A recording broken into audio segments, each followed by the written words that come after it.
সেই দিন বুঝবা বাবার দরদ, বাবা কি ছিল। আরে সেই দিন বুঝবা বাবার দরদ, বাবা কি ছিল। সেদিন বুঝবা বাবার দরদ, বাবা কি ছিল। বাবার মতো দুঃখ মিয়া নাই এ জগতে। বাবার মতো দুঃখ মিয়া নাই এ জগতে। বাবার মতো জনম দুঃখ মিয়া নাই এ জগতে। আমার সম্মানিত মা ও বোনেরা, ইসলাম দরদি বাবাজানেরা, ভাইজানেরা, সবাইকে আমার সালাম। আসসালামু আলাইকুম। সর্বপ্রথম আমরা প্রশংসা করব কার? মহান আল্লাহ পাক রাব্বুল আলামিনের। তাহলে আমরা আল্লাহ পাকের প্রশংসা করে নেই। সর্বপ্রথমে প্রশংসা আল্লাহ পাকের, প্রশংসা ও তারিফ মহান আল্লাহ পাক রাব্বুল আলামিনের। সবাই আমরা মন থেকে জোরে বলি আলহামদুলিল্লাহি রব্বিল আলামিন। তারপরে লক্ষ লক্ষ কোটি কোটি সালাম ও দরুদ আমার বিশ্বনবীর চরণে। তারপরে শুরু করব আমরা আমাদের আজকের আলোচনা। তো সবাই মনোযোগ অনুসারে শুনবেন, সবাই মনোযোগ দিয়ে শুনবেন।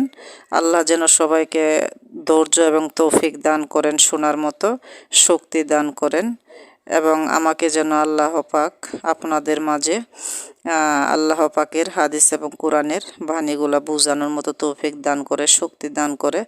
সবাই বলি আমিন। আজকের যে আলোচনা করব এটি হলো একটি বাস্তব সত্য ঘটনা। আমি একদিন এক তালিমের মজলিসে বসলাম। ওইখানে আলোচনা শুরু করার আগে এক বোন দৌড়ে এসে আমাকে জড়িয়ে ধরে কাঁদতেছে। আমি জিজ্ঞাসা করতেছি, কেন কাঁদতেছো তুমি, আমাকে বলো। সে কান্না জড়িত কণ্ঠে বলতে পারতেছে না, তাও সে বলতেছে, আপা আমি একটা কথা বলবো আপনার সাথে। আমি কই, বলো, তুমি কাঁদতেছো কেন, তুমি বলো। সে বলতেছে, আপা আমি ঢাকাতে একটা প্রাইভেট কোম্পানিতে চাকরি করি। আমি কই, হ্যাঁ ঠিক আছে। ও বললো, আমি 3 মাস পর পর বাড়িতে আসি, ছুটি পাই না। 3 মাস পর পর আমাকে 2 দিন 3 দিন করে ছুটি দেয়। তো যখনই আমার ছুটি হয়, ছুটি হওয়ার একদিন আগে আমি আমার বাবাকে ফোন করি, বাবা আমার ছুটি হয়েছে, আমি আগামীকালকে বাড়িতে আসব, তোমার জন্য কি নিয়ে আসব? বাবা বলতো, না না না মা, আমার জন্য কিছু আনতে হবে না, তুমি কখন বাড়িতে আসবা, কোন গাড়িতে আসবা আমাকে জানাও, আমি তোমার পছন্দের সব কিছু রেখে দিব। মেয়ে বলতো, বাবা আমি তো প্রাইভেট কোম্পানিতে চাকরি করি, আমাকে আমাকে আসতে হবে অফিস শেষ করে, কাজ শেষ করে, তারপর আমাকে আসতে হবে বাবা। বাবা বলতো, আচ্ছা ঠিক আছে মা, তাহলে কি তোমার অনেক রাত্র হয়ে যাবে? হ্যাঁ বাবা, আমার অনেক রাত্র হয়ে যাবে। ঠিক আছে মা, তুমি তো মেয়ে মানুষ, একা একা আসতে পারবো না, আমি বাবা স্টেশনে তোমার জন্য বসে থাকবো।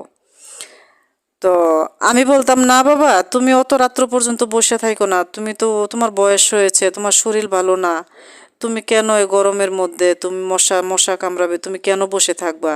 আমি আসতে পারবো বাবা, আমি তো এখন বড় হয়েছি, আমি ঢাকা শহর চলাফেরা করি, আমি চাকরি করি, আমি এখন সব বুঝি বাবা, আমি রাস্তাঘাট চিনি, আমি বুঝি, আমি আসতে পারবো বাবা, তোমাকে আসতে হবে না।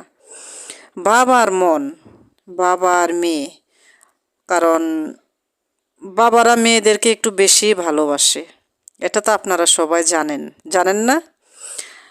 যেমন আমি আমার বাবাকে অনেক ভালোবাসতাম, আমার বাবাও আমাকে অনেক ভালোবাসতো। আমরা 3 বোন, আমাদের 3 বোনকে আমার বাবা অনেক ভালোবাসতো, কিন্তু আমাকে একটু বেশি ভালোবাসতো, আমি বড় মেয়ে ছিলাম। তো বাবারা একটু মেয়েদের প্রতি দুর্বল বেশি থাকে, আর মেয়েরাও বাবাকে একটু বেশি ভালোবাসে। তো 2 ভালোবাসা একাকার হয়ে যায়। তারপরে বাবা স্টেশনে বসে থাকে, গাড়ি কখন আসবে সময় গুনতে থাকে। সে গাড়িটা এসে স্টেশনে পৌঁছানোর সাথে সাথে বাবা বগির সামনে গিয়ে দাঁড়িয়ে যায়। আমার ব্যাগটা হাত থেকে নিয়ে টানাটানি করে বাবা নিয়ে আসে। আমি বলি, না বাবা না, তোমার বয়স হয়েছে বাবা, তোমাকে নিতে হবে না, আমি নিতে পারবো বাবা, আমি নেই ব্যাগটা। বাবা বলতো, না রে মা না, তুমি বড় হয়েছ, কিন্তু বাবার কাছে তুমি এখনো আমার সেই ছোট্ট খুকুমণি। কি বললো বাবা? তুমি আমার কাছে এখনো সে ছোট্ট খুকুমণি, তুমি আমার কাছে বড় হওনি। তার মানে মা বাবার কাছে সন্তান কখনো বড় হয় না, সে ছোট্ট বাবুর মতোই মনে হয় বাবা মার, যে আমার বাচ্চাটা এখনো ছোট, আমাকে তার এখনো তাকে দেখে দেখে শুনে রাখতে হবে, এমন মনে হয়।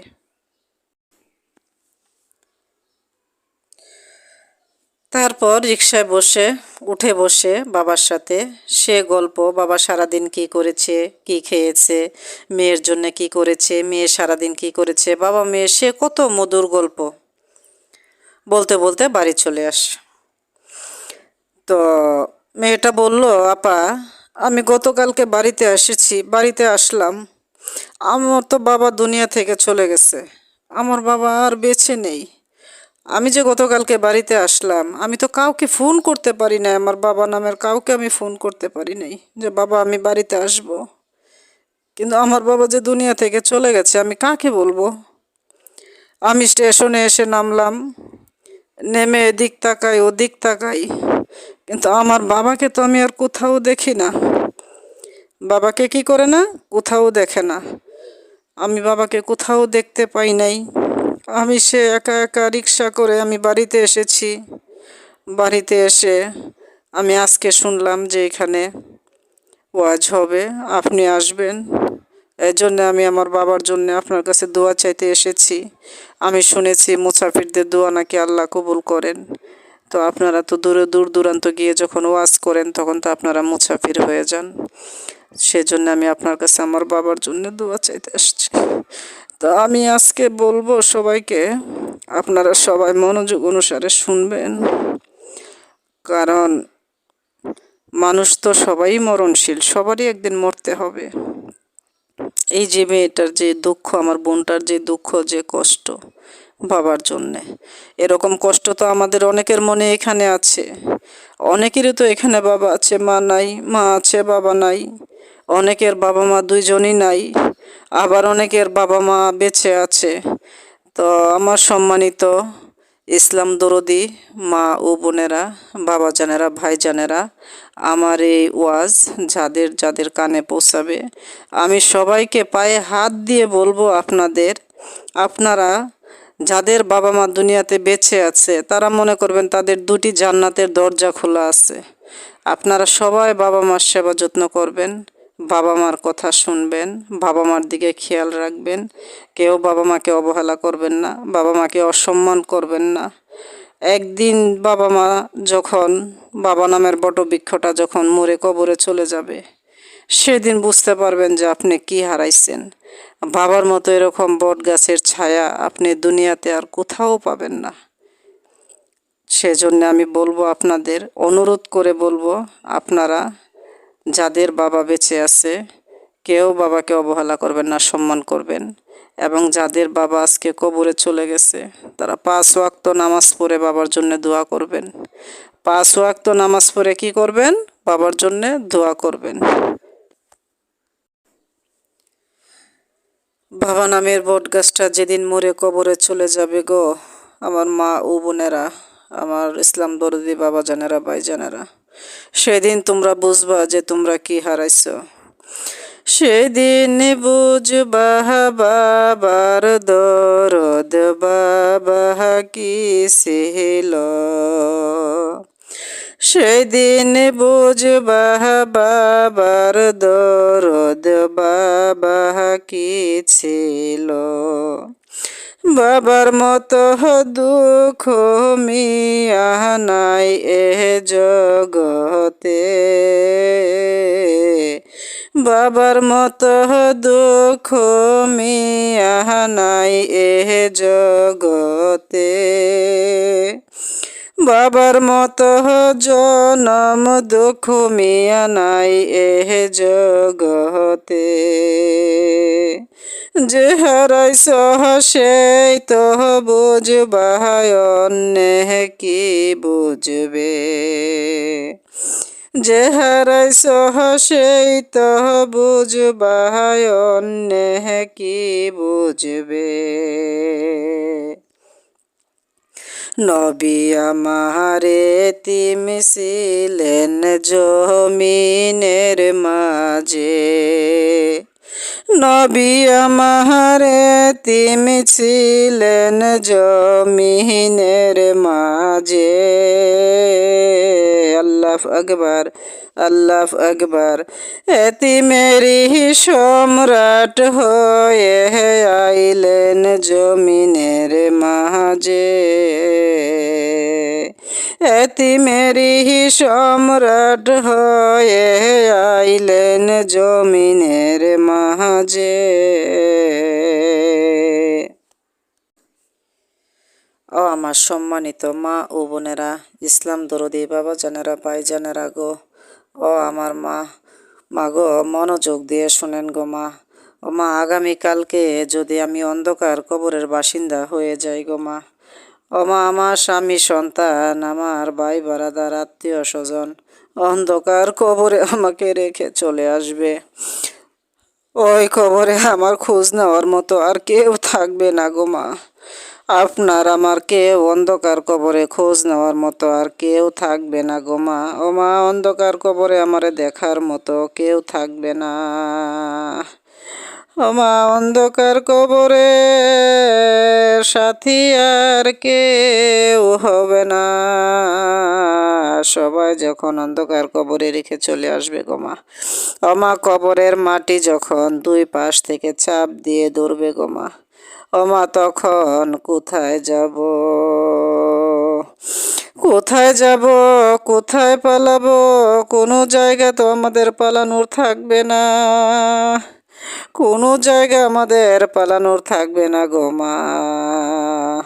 3.5 হাত মাটির ঘর, কারো আপন কারো পর, কারো আবার ফুলের বাগান, কারো বা হবে যাহার নাম।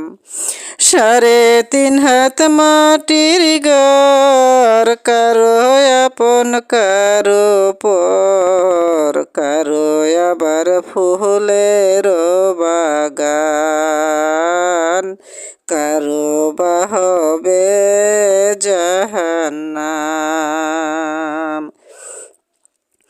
মন কারণে কিনে সে যখন সওয়াল করিবে, না পারিলে সওয়ালের জবাব, শুরু হবে কবরের আযাব।